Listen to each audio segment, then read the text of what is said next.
Hi everyone, and welcome to StudioJake. I, of course, am your host, Jacob Airy. I've got a big episode for you today.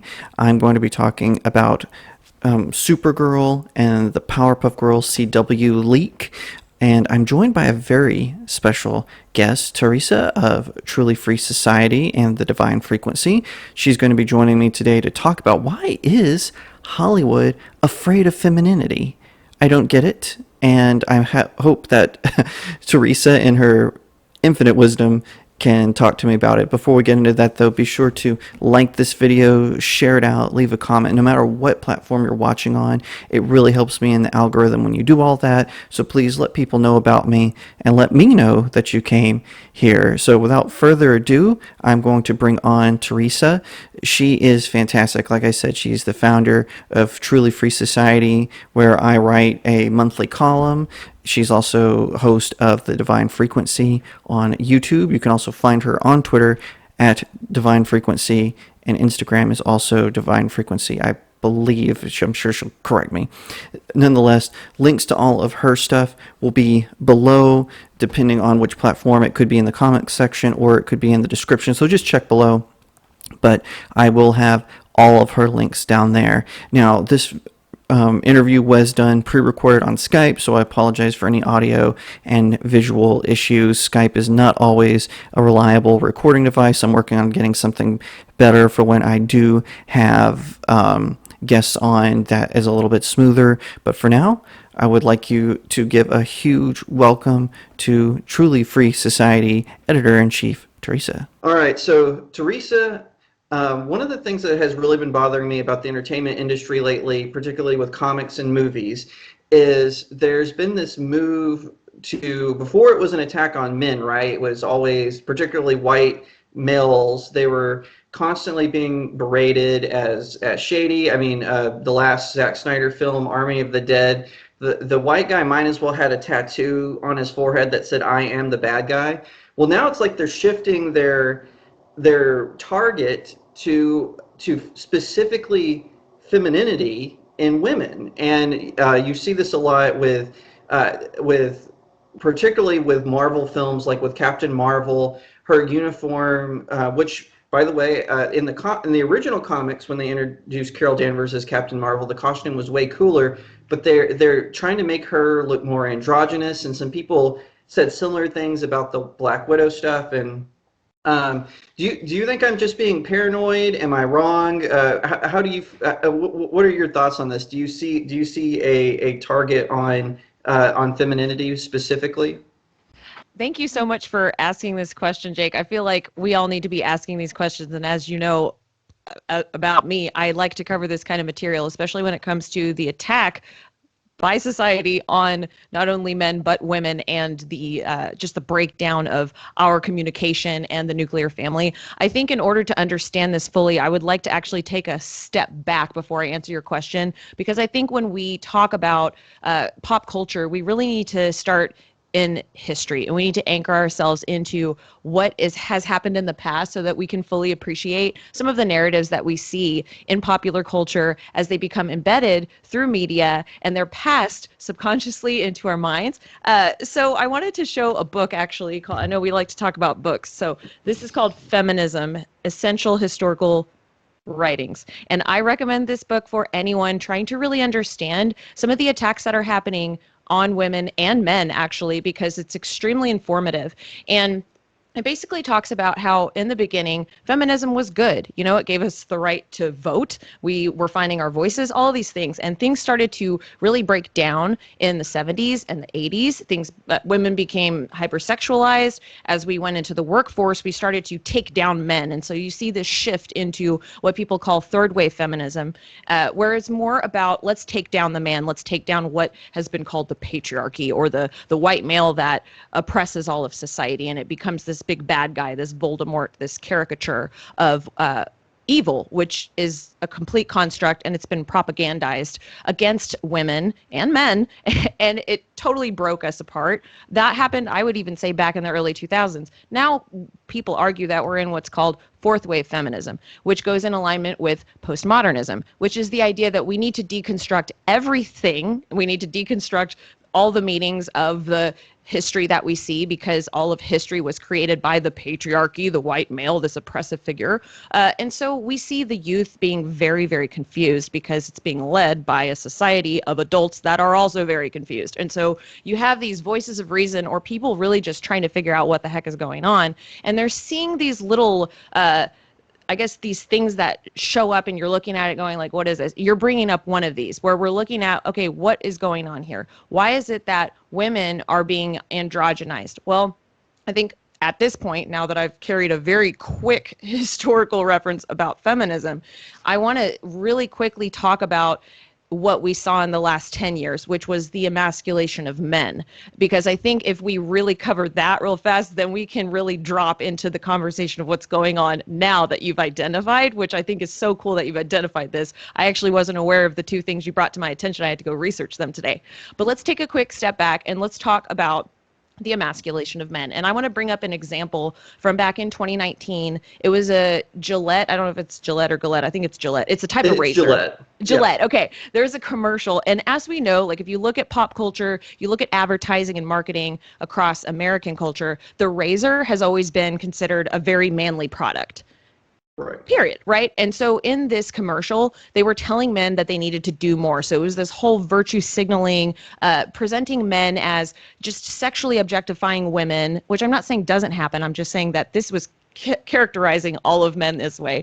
They were characterizing them as violent, sexual abusers, and the commercial called for men to start holding other men accountable for reaching higher standards. Now, I don't think there's any issue with calling to men to say, hey, let's raise up men. That's great, because I do think men have a unique opportunity to raise other men and lead by example. However, this commercial showcased that society has been stripping men of their identities, and they're attempting to hold all men accountable for crimes that were committed by some men. And so you see this collective shame by men for some people's actions. No, this is not right, right? So men naturally got really pissed. This blew up in Gillette's face, and yeah, Barbasol did a really funny. Sorry to interrupt, but No. Barbasol did a really good answer commercial where it showed like a soldier in war, and he's like, and he's like, he's like, yeah, he goes, this is a message for my grandson. I just want to tell you, you need to shave, you know, and it was a Barbasol commercial. It was really funny,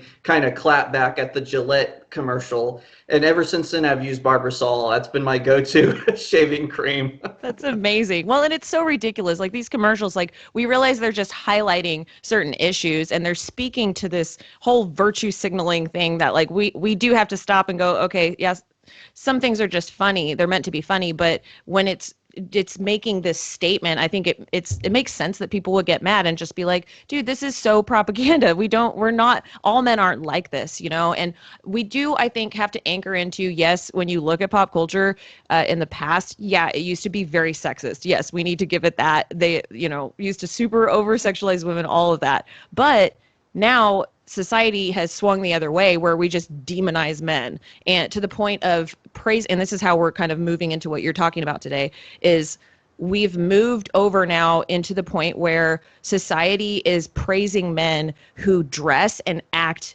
effeminately, as though clothing and appearance is the definition of a woman, which is not, because there's a lot more to womanhood than how we look. And if we have breasts, and there's a lot more to being a man than what he does. And you see what I'm saying? Like it comes down to identity. And I know you know a lot about this because we talk about this a lot. It comes down to identity in Christ and what God gave us, how he created us in his image and what he created us to do. So anyway, now that we've talked a little bit about emasculation of men, we need to talk about how this has now bled over into totally androgenizing women. So we're talking right now about Supergirl's costume, and I agree with you. I don't think, to answer your question directly, I don't think you're crazy. I did look at the new Supergirl costume, and I was pretty shocked because I went and I looked at the history of Supergirl's costume, because I'm not like a big comic book person, so I don't know much about comic book history. But when I looked she was normally like really feminine, this long flowing hair, some really cool costumes, sometimes in a skirt, not always in a skirt, but just really empowering for women, it seemed. But now the snapshots that we're seeing of this new Supergirl, which is played by Sasha Kaye, I don't know how to pronounce her last name. I don't know if you do, but it seems very masculine, and she has these fake abs and really, really broad shoulders. It almost seemed to me like she looked like Spider-Man. I don't know about you, but it seemed kind of like Spider-Man. Same for me. Yes, it looked like a Spider-Man costume. Specifically, I think that they were trying to make her look like Henry Cavill's costume so they would match. But I think Henry Cavill, of course, played Superman in Man of Steel. I think that I really think that that had something to do with the intention of the design, but it really comes across as they're trying to androgynize her and not make her look womanly, if that's a legal expression now.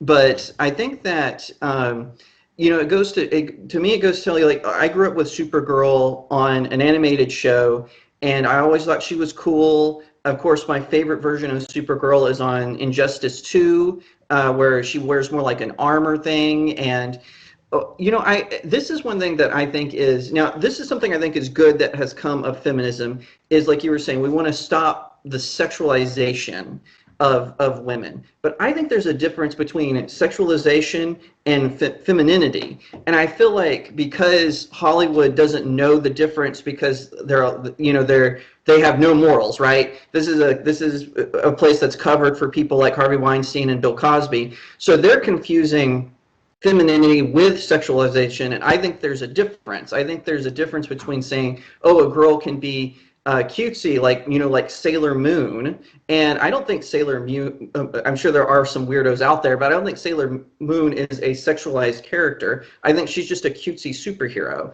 And Supergirl obviously is very different from Sailor Moon, totally different companies. Sailor Moon's a manga, Supergirl's from DC Comics, but I just feel like that's sort of the trap that Hollywood has fallen into. And I think that, sort of this fourth wave feminism, as you described it, has had something to do with that, because I think it not only fails the character, it fails the actress who is portraying her. And, in all these comments is nothing against Sasha personally. I'm sure she'll do a fine job. I'm sure she's a good actress. Nothing against her personally, but I feel like this sort of attitude fails women like her who want to portray these strong female characters. What do you think? Absolutely. I couldn't have said it better. And I'm so glad that you brought that up, because I was just about to bring that up too. So I love your disclaimer, and I want to parrot that, because this is nothing against the actress Sasha at all. And I talk about this kind of stuff a lot, and I always have to be really careful because I'm not trying to attack people or anything. More importantly, I think we're bringing up and highlighting narratives and culture, and that is way more interesting, I think, than really attacking anybody for their costume choice,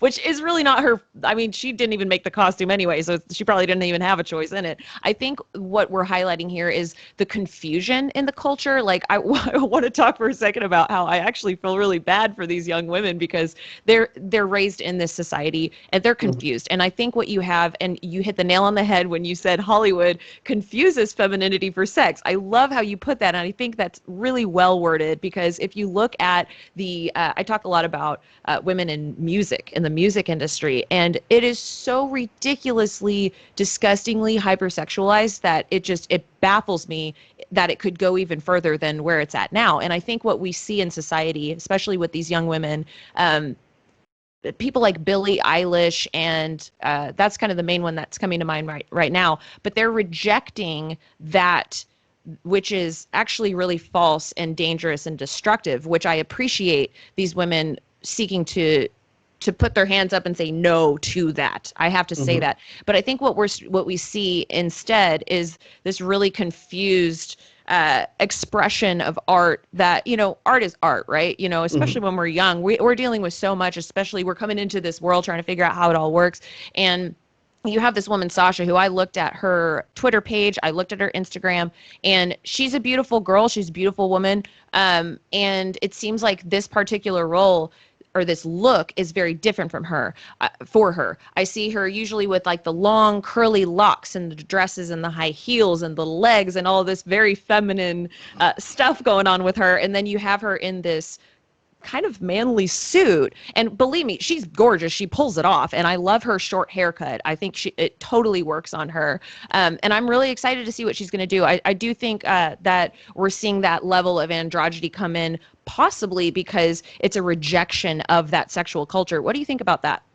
I agree with that. I think that, but also though, I agree with that's what this particular film is trying to do. But I also think there's another side of Hollywood that is trying to do the opposite. So with the androgyny, you know, they criticize men for wanting to over sexualize women or to being hypersexual or whatever. But then on the other hand, there's like this sliver of Hollywood that wants to say no, women can just be as can over sexualize just as much as men can, and you know, leading us to the Powerpuff Girls.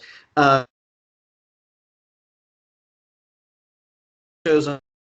My family didn't have cable, grandparents did, and I caught it every chance I got. And especially if there was a marathon, so I could watch any missed episodes. Didn't really care much for Powerpuff Girls Z. That was like a remake they tried to do, but definitely liked the original show. And I feel like with the leaked script that they shot the pilot for, but when the script leaked, the fans reacted just terrible, because what does it do? It makes the girls, now they're college age, so they're grown up from being kindergarten superheroes, now they're college age, and they are engaging in all kind of debauchery, quite frankly, and it feels like they're taking something that was, what made the girls so special was the fact that they were so innocent and sweet and kind. Maybe Buttercup wasn't really kind, but she was still like a superhero nonetheless. And so how do you think that plays in, that we have, you know, the Supergirl on the one end of the scale, and then now we have this Powerpuff Girls. Fortunately, CW is going to reshoot it. Maybe we'll get something better. Hopefully they'll bring the original creator, I think it's Craig McCracken. Hopefully they'll bring him back on to fix this mess. But I'm curious, what do you think about that opposite of the spectrum, where they're wanting to say stop sexualizing us? Oh, but you know, here's the Powerpuff Girls over sexualized. What do you think about that? Definitely. And I did a whole special on my YouTube channel on Charlie's Angels, which is very similar to what we're watching going on here, where it's like, okay, women, you want to be so empowered, but now you're just giving it up. Like, is that really empowerment, honey? No, that's not real empowerment. Now, and I want to say, first of all, I grew up a huge Powerpuff Girl fan. My whole room was done in Powerpuff Girls, and it was this kind of like badass chicks, like crime fighting, whatever, like that was kind of the scene when we were kids. You know, we were raised in third wave feminism, so that was kind of the shtick. But now that we're here and it's 2021, I feel like this was really disappointing when I went and read this script, because this is my opinion.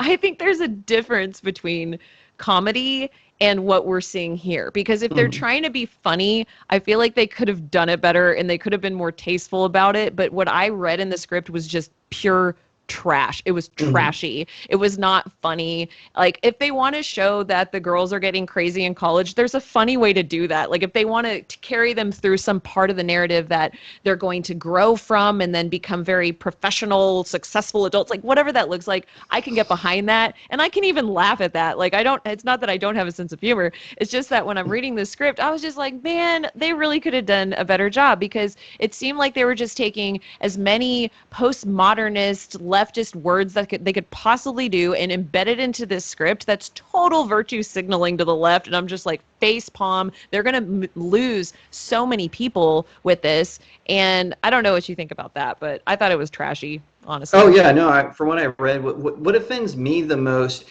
is that they were going to have this joke, and I'm using air quotes for those just listening, in where they were going to make it where the TV show, so the animated series that we all grew up watching, was a, quote, whitewashed version of their lives. And that Professor Utonium, he was actually a bad dad whose name was Drake, and he made the TV show as a propaganda for the girls. And honestly, out of all the trashiness, that's what offended me the most. It's not that they can't just ruin a good show with a dumb sequel. It's that they have to take the old one and make it look foolish and ridiculous. And this has been, and to drop the SJW term, this has been a thing of the wokesters, is they want to take something that you loved as a child and they want to ruin it with their own smug sense of morality, which it actually isn't morality, but it's a sort of a falseness, and that's really what offended me the most. It was so funny. I was having a conversation with a friend of mine who's also a Christian, and she was saying, "Oh, I can't believe they're putting this kind of joke in there, and there's drugs and sex and blah blah blah." And I said, "I'm more mad about that they're ruining the old show with this joke and whatnot." And so, what do you think about this? We're seeing this trend where they're taking old properties and they're doing this, like just today, this is breaking with Noah Hawley's Alien show that he's doing to carry on Ridley Scott's Alien and whatnot. He's going to make it about inequality. It's a movie about xenomorphs eating people and the fight for survival. And I just don't understand this. And my theory is they do this because they can't think of anything original to do, so they have to ruin what you like and love. Now, I don't know, are you a fan of the Alien franchise yet? That's not a question specifically about that, but why do you think it is that they have to take these old properties and ruin them with this sort of anti-male, anti-femininity messaging? Yeah, it's a great question. I definitely want to talk about that. I have that in my notes, actually. We're totally on the same page with this. And I put this in the bed with deconstructionism. It's this really negative worldview that we see in the world that is taking everything from our past, everything from our history. It's this postmodernist wave of let's just break everything down and destroy it. It's this very destructive attitude, and that's what you see come out of that bed is racism, discrimination, hatred, bigotry, all of those things that the left will tend to accuse the right of, but you see a lot there. But something I wanted to talk about is that originally, let's talk about that deconstruction with Powerpuff Girls. So you have something originally that was about women's empowerment, although it was pretty violent, but it's been turned now into a propaganda arm to elevate and celebrate sexual dysfunction, reckless abandonment in general. And these days, this is some commentary I wanted to add into this worldview. So you have today, and I don't know if you've seen this with youth, but brokenness is seen as hip. So children will build their identities around what diseases and ailments and sicknesses they have or think they have or want to have. They build their identities around different sexual buzzwords that are floating around on the internet instead of celebrating their identities as children of God, but they are wallowing in this debaseness where they are broken and they want to be this broken thing, and they wear it on their sleeves as though it's something to be proud of, and then they just go into this destructive way of thought, and then they now perceive the world through that lens, and all they do is sit there and want to break everything. It's like when you have something destructive inside of you, you want to turn around and you want to break down everything else outside of you as well and put it in that way, instead of thinking about how we can see positive things and how we can be positive and help each other and those kinds of things. Like, let me just give an example. You have the Buttercup actress. Okay, I don't know if you've done much research on her, but her name's Yana Peralt, and she's the woman who plays the new Buttercup. And in an article by boundingintocomics.com, she was actually called an anti-white racist. And I was like, okay, well, that's kind of a very large claim. Let me go see what's going on with this. And I actually did look at some of her tweets, and there were some quotes that she said, I can't stand most white men. White chocolate tastes like gentrification. She talked about there's nothing more that she hates than old white men, all kinds of stuff against white people. And I wanted to just take a moment to talk about this girl who I think is like 28, I think. But let's take this American actress who's 28. I looked into her and who she was and her parents. Her father is a white man who, and this is a quote from her, a white man who is one of the kindest souls on the planet who loved people of colors and creeds. Her mother, she called her a genius when it came to cooking. She has two siblings. One's an NFL cheerleader. One of them's a brother who's a talent agent. And then she was so excited to get this gig acting. Before this, she acted on Broadway. She's a singer. She's published. She's had almost 700,000 streams in over 92 countries. Does this woman sound oppressed? Does she, you know what I'm saying? Like we have this attitude of these American women who have been embedded and controlled and propagandized and lied to and brainwashed to think that their lives are so horrible. And it's like, girl, your life is not horrible. It's not. And you had a father who was not racist, but yet you're very racist. What happened? What happened? And it's our American society. It's this kind of thinking. And then we see it present in these pop culture references, these new TV shows and stuff like that. It's just pushing that narrative over and over and over. And it's so important that we're aware of these themes and we're having conversations like this so that people can stop and ask themselves, well, what is the subtext here? And I believe it's deconstructionism for sure. I totally agree, and we're, like I said, we're seeing it from Captain Marvel to Supergirl to Red She-Hulk to the Powerpuff Girls, and as usual, thoughtful thoughts from a very thoughtful person. Teresa, you actually have a branding company, Brand Intentional, and I wanted to give you an opportunity to share a little bit about that at the end of this video, since you were so gracious to come on and chat with me. So. Tell us about Brand Intentional and what it does. Yeah, absolutely. Thank you. So brandintentional.com is my branding company that I run that I just am so excited to share information with people who are starting either YouTube channels and blogs. And as a journalist, I really think it's super important that people who write on the internet, citizen journalists, or just people who are blogging, have access to information about how to be journalistic. Because a lot of people who are blogging these days, they didn't go to school for journalism, but you can learn a lot about journalism just by, coming to Brand Intentional and doing a consultation with me. I'm actually building an online course, which I'm really excited about. So I'm going to have a lot more information on that website very soon about that specifically. So you can sign up for that online course here in the next probably 2 months, hopefully. And I just have blogs coming out right now, kind of prepping for that launch. And I'm really excited. So, Teresa, thank you once again for coming on. As usual, such a fun conversation. I really appreciate it. Thank you so much for having me, Jake. Talk to you soon.